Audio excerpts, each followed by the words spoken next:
नमस्कार, आप देख रहे हैं सिंहासन। मैं हूं आपके साथ विवेक शांडिल्य। हर कोई उत्तर प्रदेश चुनाव की तैयारी में जुट गया है। अब अज़दुद्दीन ओवैसी हैदराबाद से भाईजान की एंट्री भी हो रही है। हैदराबाद के भाईजान खुला ऑफर दे रहे हैं विपक्ष को। वक्त है हाथ मिला लो, बीजेपी को रोकना जरूरी है। तो सियासी बिसात पर शय और मात का खेल शुरू हो चुका है। बीजेपी को सत्ता से हटाने के लिए विपक्ष हर तरीके का फॉर्मूला आजमा रहा है, लेकिन हैदराबाद से लखनऊ तक भाईजान अज़दुद्दीन ओवैसी ने ऐसी हुंकार भरी है जिससे विपक्षी खेमा इस वक्त सोच में पड़ा हुआ है। ओवैसी का साफ कहना है जो भी बीजेपी को हराएगा हम उसके साथ खड़े हैं, लेकिन विपक्ष का सवाल यह, क्या विपक्ष ओवैसी को अपनाएगा? क्या विपक्ष ओवैसी को हमसफर बनाएगा, या फिर विपक्ष ओवैसी को वोट कटवा मानकर दूरी बनाए रखेगा, जैसे बिहार में दिखा, जैसे पश्चिम बंगाल में दिखा? सुनिए पहले ओवैसी का ऑफर क्या है। अगर कोई दोबारा बीजेपी को सत्ता में आने को रोकने की ये कोशिश करता है तो मैं यहां पर खड़े होकर कह रहा हूं कि मजलिस इत्तेहादुल मुस्लिमीन उनका साथ देने के लिए तैयार है। अगर इज्जत के साथ बातचीत होगी, हिस्सेदारी की बातचीत होगी तो मजलिस और ओवैसी तैयार है। मगर अगर तुम बीजेपी को रोकने के नाम पर मुझसे और मटेरा की जनता से कहोगे कि तुमको दरी बिछाना पड़ेगा, अब दरी नहीं बिछाई जाएगी, अब हिस्सेदारी और बराबरी की लड़ाई होगी इंशाअल्लाह ताला। अज़दुद्दीन ओवैसी कह रहे हैं मुसलमान अब विपक्ष की रैलियों में दरी नहीं बिछाएगा। गठबंधन के लिए हाथ बढ़ा रहे हैं, लेकिन समाजवादी पार्टी इनसे किनारा कर रही है। वजह साफ है, अखिलेश का पीडीए फॉर्मूला। समाजवादी पार्टी को डर है कि अगर ओवैसी को गठबंधन का हिस्सा बनाया तो मुस्लिम वोटों का ध्रुवीकरण होगा और बाकी के वोट छिटक सकते हैं, गैर मुस्लिम वोट बैंक पर फर्क पड़ सकता है। विपक्ष को डर है ओवैसी के आने से उनका कोर मुस्लिम वोट बैंक मजबूत तो हो सकता है, लेकिन बीजेपी को हिंदू बनाम मुस्लिम का नैरेटिव सेट करने का खुला मौका मिल जाएगा। ओवैसी के ऑफर पर सपा प्रवक्ता डॉक्टर पूजा मिश्रा का क्या कहना है, आपको सुनवाते हैं।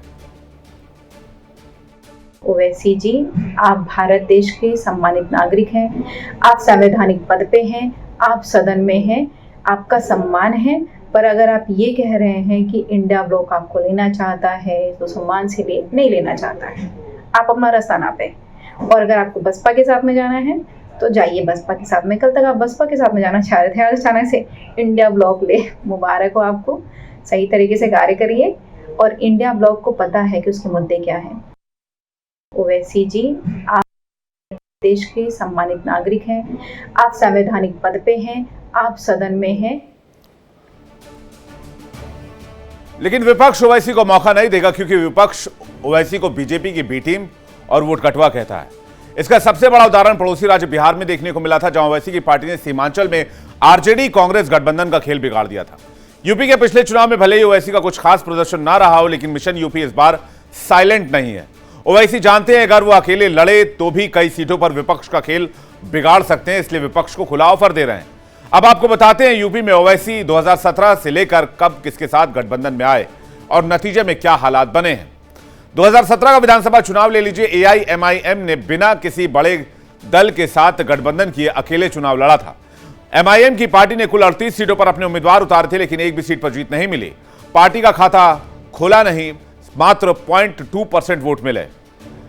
आपको बता दें एमआईएम के 37 उम्मीदवारों की जमानत तक जब्त हो गई थी। अब आ जाइए 2022 के चुनाव में। ओवैसी ने भागीदारी परिवर्तन मोर्चा बनाया, जन अधिकार पार्टी और भारत मुक्ति मोर्चा के साथ गठबंधन किया, 97% सीटों पर प्रत्याशी खड़े किए।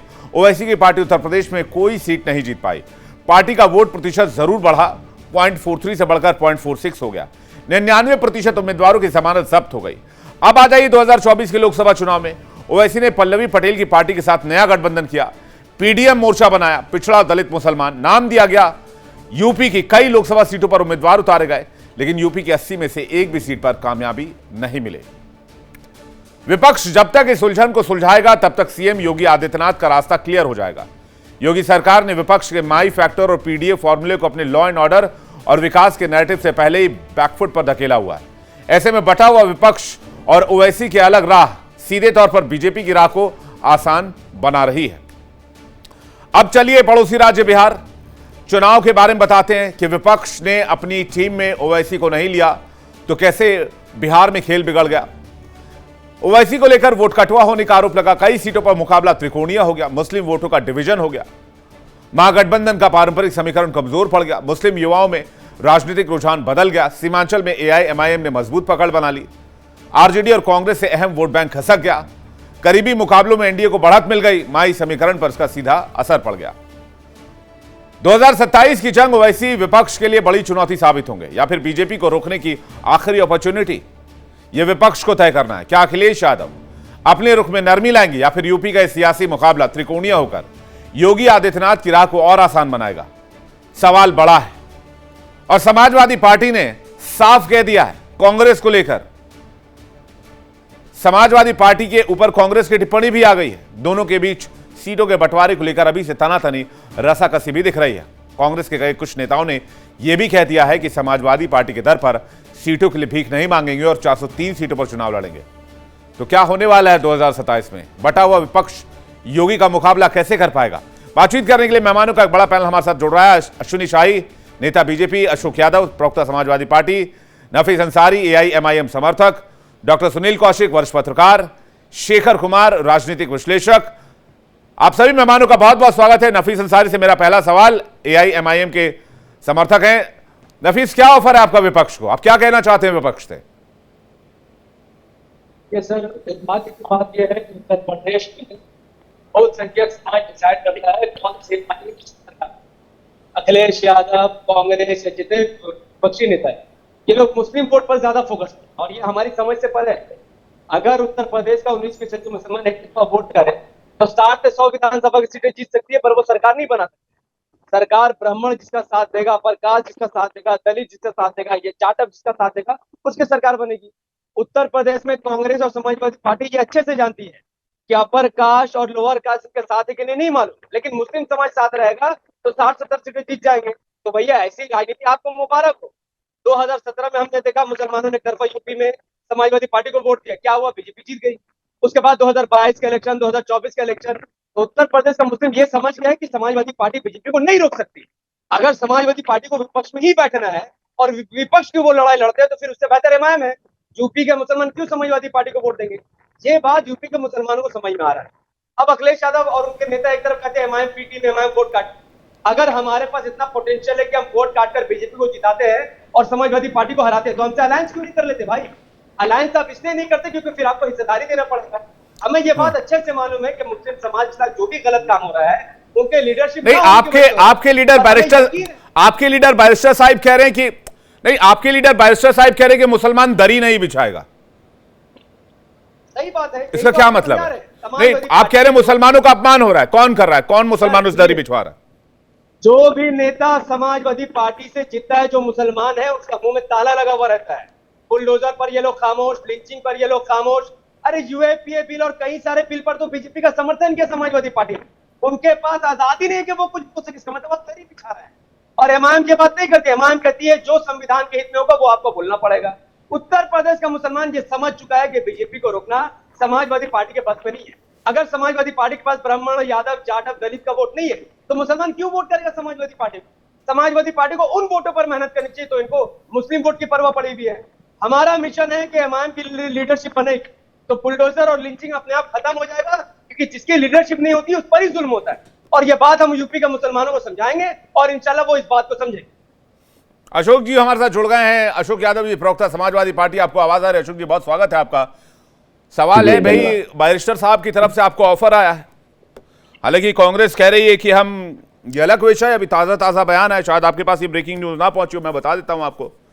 कांग्रेस ने कहा है कि हम सीटों के बंटवारे के लिए समाजवादी पार्टी के दरवाजे पर भीख क्यों मांगे, ये अलग विषय, इस पर भी चर्चा करेंगे। लेकिन बैरिस्टर साहब का ऑफर है विपक्ष को, चूंकि आप सबसे बड़ी पार्टी है तो विपक्ष के लिहाज से मुझे लगता है आपको ऑफर है कि भाई अलायंस कीजिए और बीजेपी को रोकिए। पहले बैरिस्टर साहब भाजपा से तो अपना गठबंधन तोड़े, सवाल तो ये उठता है पहले अपना गठबंधन वहां से तोड़ के आए तब आगे बात किया जाए। अभी आपने देखा होगा पश्चिम बंगाल का स्थिति जो है, वहां पर ठेका इन्होंने लिया था भाजपा को जितवाने का। वहां पे बाबरी मस्जिद बनवा रहे थे हुमायूं कबीर के साथ मिलके, और वहां पर क्या स्थिति है? अब तो ओवैसी साहब और उनके टीम के लोग जाकर के हैदराबाद में बिरयानी खा रहे हैं। वहां मुसलमानों की क्या हालत हो रही है पश्चिम बंगाल में। आज मुसलमान समाज के नेताओं को हाफ पैंट में परेड कराई जा रही है। ओवैसी साहब दिखे क्या पश्चिम बंगाल में आपको बात? कौन दिखाए ये का नेता भाजपा से लड़ते हुए? वही ममता बनर्जी जी दिख रही हैं। तो आप क्षेत्रीय दल जहां भी हैं जो भाजपा के खिलाफ जिनका ऑब्जेक्टिव है, उन दलों के साथ, उन दलों को हराने के लिए, उन दलों को कमजोर करने के लिए ओवैसी साहब को भेजा जाता है। ये हम कोई नई बात नहीं कर रहे हैं, ये तो यूनिवर्सल ट्रूथ है। ये चीज सबके जहन में है, सब लोग जानते हैं इस बात को। तो अब वो उसके बाद जहां भी भाजपा की जीत होती है, मुसलमान समाज के साथ जब दुर्दशा होती है, तो ओवैसी साहब उधर बगले नहीं झांकते हैं। अब वो पश्चिम बंगाल में 5 साल दिखेंगे नहीं, बिहार में 5 साल दिखेंगे नहीं, मुसलमान समाज के साथ क्या हो रहा क्या नहीं हो रहा। जब चुनाव आएगा, चुनाव से ठीक 6 महीने पहले ओवैसी साहब दिखना शुरू हो जाएंगे। तो ऐसे पश्चिम बंगाल में 50 सीटों पर कांग्रेस ने जिताया, बीजेपी को मालूम है। ऐसे पार्टी के साथ कौन गठबंधन करेगा भाई? सवाल ही नहीं उठता है। अशोक जी, बंगाल में कांग्रेस सीपीएम ने 50 सीटों पर टीएमसी का वोट काट के बीजेपी को जिताया। आपको इसका डेटा है कि नहीं आपके पास? पहले डेटा इकट्ठा कीजिए। आप सीनियर नेता है, आपके पास डेटा ही नहीं है। इमाम ने एक सीट पर भी बीजेपी को नहीं जिताया है और आप हम पर इल्जाम लगा रहे हैं। टीएमसी और बीजेपी के वोट में कितना फर्क है जानते हैं? 5%। और कांग्रेस ने 4.5% वोट काटा टीएमसी का। तो आप बोलिए उनको बीटी। वही कांग्रेस आपकी भी नैया डुबाएगी यूपी में, याद रखिएगा। यही कांग्रेस ने आम आदमी पार्टी को हराया दिल्ली में, यही कांग्रेस ने हरियाणा में बीजेपी को जिताया, यही कांग्रेस है जिसने आम आदमी पार्टी के साथ लड़कर गुजरात बीजेपी की झोली में डाला। आपको कोई आइडिया नहीं। आपको हराने वाला आपका दुश्मन कांग्रेस एमआईएम नहीं है। आप एमआईएम से अलायंस कीजिए, आपका खुला ऑफर है। आप कहिएगा मुसलमान दर्री बिछाएगा, हम हिस्सेदारी नहीं देंगे, अलायंस नहीं करेंगे, तो ऐसा नहीं चलेगा ना। उत्तर प्रदेश के मुसलमान को डिसाइड करने दीजिए वो किसके साथ है। आप इल्जाम मत लगाइए। ये बहुत बड़ा इल्जाम है ना। ये तो बैरिस्टर साहब भी कह रहे हैं, अशोक यादव जी मुसलमानों से दरी बिछवाते हैं आप लोग उत्तर प्रदेश में। नहीं, वो ओवैसी साहब नहीं कर रहे हैं, ये भाजपा उनसे कहलवा रही है। नहीं, ओवैसी साहब ने कहा मैं आपको सुनवा सकता हूं, आप बोलिए तो मैं बाइट चलवा सुनवा देता हूं। देखिए 40 सेकंड की बाइट है, ज्यादा टाइम नहीं लगेगा। मैं अभी दूध का दूध और पानी का पानी कर दूंगा। बैरिस्टर साहब का बाइट चलवाई पीसीआर प्लीज। Thank you. एक बार सुनवाई सभी पैनलिस्ट को। बैरिस्टर साहब ने क्या कहा है? बहुत सम्मानित सांसद है हमारे, किस तरह से यूपी में प्रचार करने के लिए पहुंचे, सुनिए उनका बयान।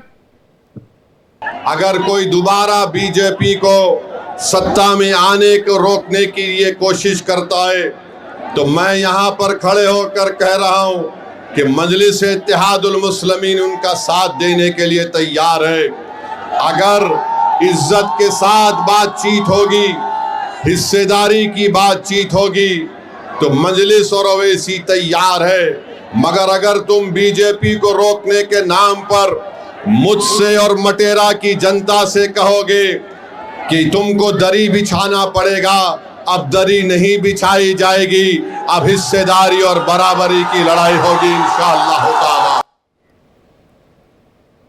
हाँ अशोक यादव जी, सुन लिया आपने? नहीं, देखिए ऐसा हिस्सेदारी की बात ओवैसी साहब कर रहे हैं। हाँ। लेकिन हिस्सेदारी तो भाजपा से ले रहे हैं ना।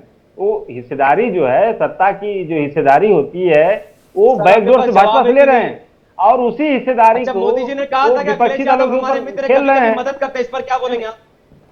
नहीं, देखिए ऐसा है, इसमें कोई चीज हिडन एजेंडा है ही नहीं, कुछ भी छुपा हुआ नहीं। यूपी की जनता इसमें कुछ ऐसा नहीं है जो अखिलेश यादव हमारे मित्र है और वो कभी कभी हमारी मदद करते, इस पर क्या स्टैंड है आपका? हम पर तो इल्जाम है, मैं तो आपको सबूत दे रहा हूँ।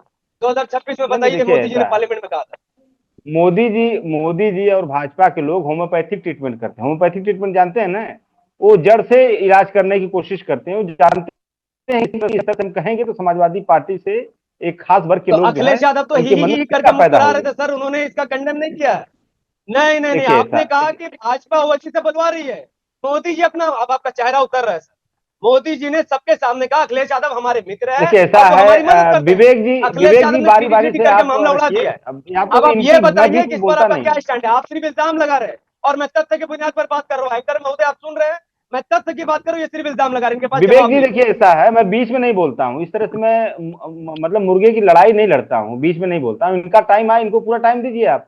ये जब बोल लेते हैं तब मैं बोलूंगा, बीच बीच में मैं नहीं बोलता। आप इनसे बुलवा लीजिए जो बोलना चाहिए।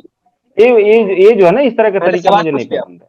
अरे नहीं भाई, हर नेता एक दूसरे के बीच में बोल रहा है। अशोक यादव जी क्या बात कर रहे हैं आप? यहाँ पे वो तो आपको पूछेंगे ना सवाल, वो आपसे पूछ रहे हैं भाई कांग्रेस ने सबसे ज्यादा नुकसान पहुंचाया विपक्ष को और सबसे ज्यादा फायदा दिया बीजेपी को, ये उनका आरोप है। आप उनके आरोप का जवाब क्यों नहीं देते? नहीं, इस तरह आपको से तो अगल कांग्रेस बगल- के साथ सहज है। आप कांग्रेस कह रही है कि समाजवादी पार्टी से सीटों के लिए भीख नहीं मांगेंगे, आज का बयान है। विवेक जी हाँ। देखिए, स्क्रीन पर दो लोगों को अगल बगल रख करके वो अलग चिल्लाएं, हम अलग चिल्लाएं, हम्म। इस तरह का मेरा नेचर नहीं है।